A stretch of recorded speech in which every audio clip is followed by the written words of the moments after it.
Hanukkah is an incredible holiday, but if you look at it, it doesn't feel like a typical Jewish holiday. Most of our holidays are filled with us sitting in shul and davening and long meals and days off from work and tons of things to do, but Hanukkah doesn't have that. We do nothing during the day. Just at night, we have for a few minutes, we just light a candle. I mean, because we're Jews, we find a way to not only light oil, to eat oil, but that's us being us. Really? There's not much there. Light a candle. And yet the rabbis say, no, we're going to give you something special on top of this. We're going to actually create a thing called Pirsumei Nisa, which means you have to not only light it, you have to publicize it. This candle is a big deal. It has to be lit only at the time where most people can see it. It has to be lit at a place where people can see it. We do a lot of things all year long, and we don't have to go out and show the public, but this one we do. Why? I'll share with you an idea that I heard once that really stuck with me. Because the story of Hanukkah is really not about candles. The story of Hanukkah is about wars. In the 160s BCE in Israel, there was a general that came in from the north named Antiochus. And he was a Greek general, a Greek king that wanted to eradicate not just Jews, but Judaism. And he engaged in a campaign to destroy us of our own religion. And by the way, he almost won. Torah, punishable by death. Bris Milah, Rosh Chodesh. You do anything Jewish, they basically kill you. So most of the Jews ran for their lives. And the ones that stayed Jewish lived in caves. And then he came to a small little cave outside the town of Modi'in, and he pulled out the leader, a Kohen named Matisyahu. And he made him, or he asked him to do the unthinkable, to sacrifice a pig on an altar, and he wouldn't. At that moment, Matisyahu and his sons engaged in a battle against the greatest army at the time.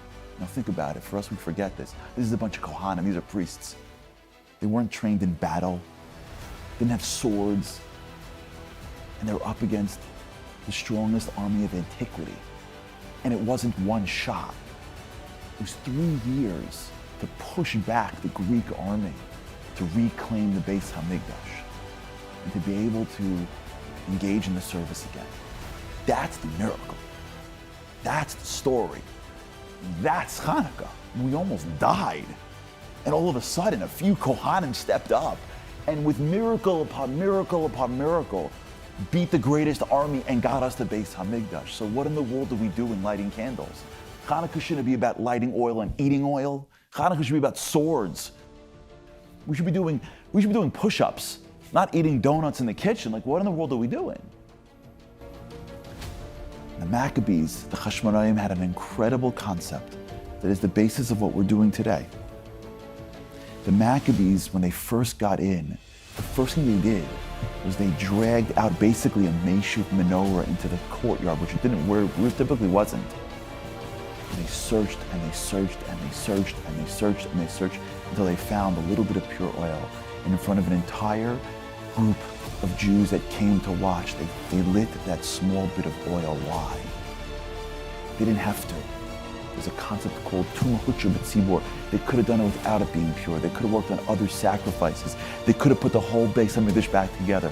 What is it about this oil that was so critical to the end of this campaign?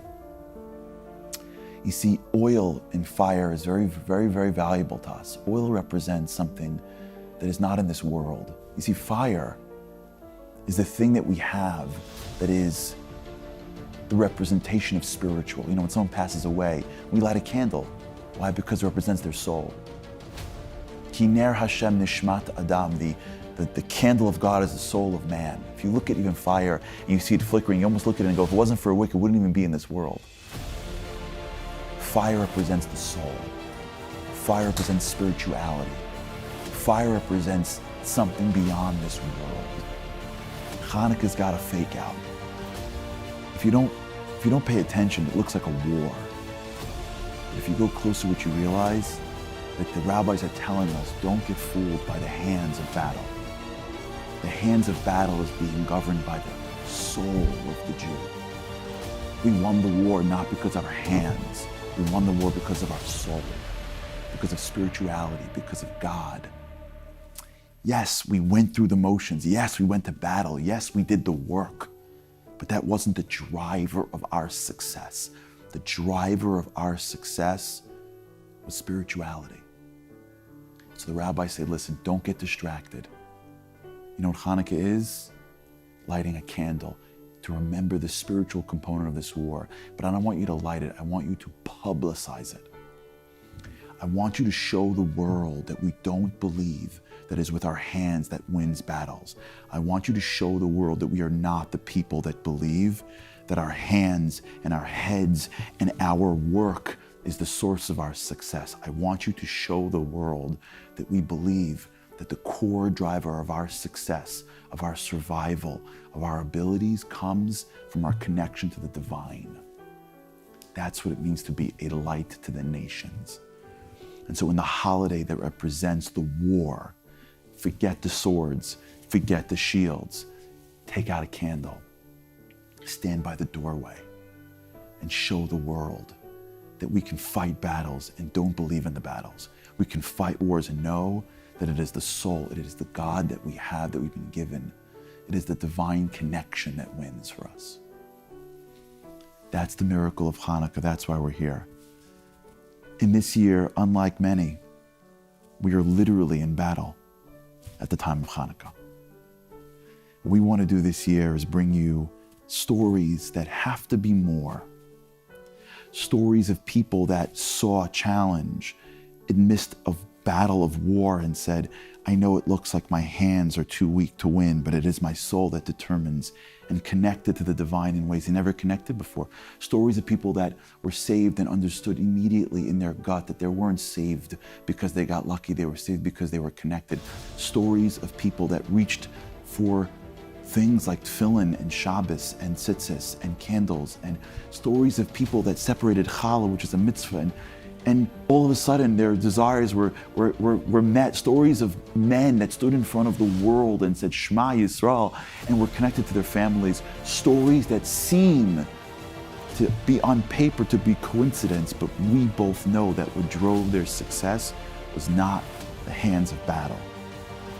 It was the spirituality of the candle. It was the soul. Today, we have our own stories of Hanukkah. And we light candles and we say, Bayamim Ahem Bazman Hazeh. It happened then, but it's happening now. We can't let this Hanukkah pass without us stopping to realize that Hanukkah is happening around us. And maybe this year's Pirsumei mitzvah, maybe this year the command to publicize the miracle is not just, it is, but not just by putting it at the door. Maybe it's also by speaking it out to our families, by sharing, by recognizing, by seeing modern day miracles and using it as a way to connect it to the candle, to the soul, to our own relationship with the divine. So stick with us as we deliver some stories and some lessons that hopefully will bring us to a greater understanding and appreciation of just this incredible miracle of Hanukkah and how it is taking place then, it's taking place every single day of our lives.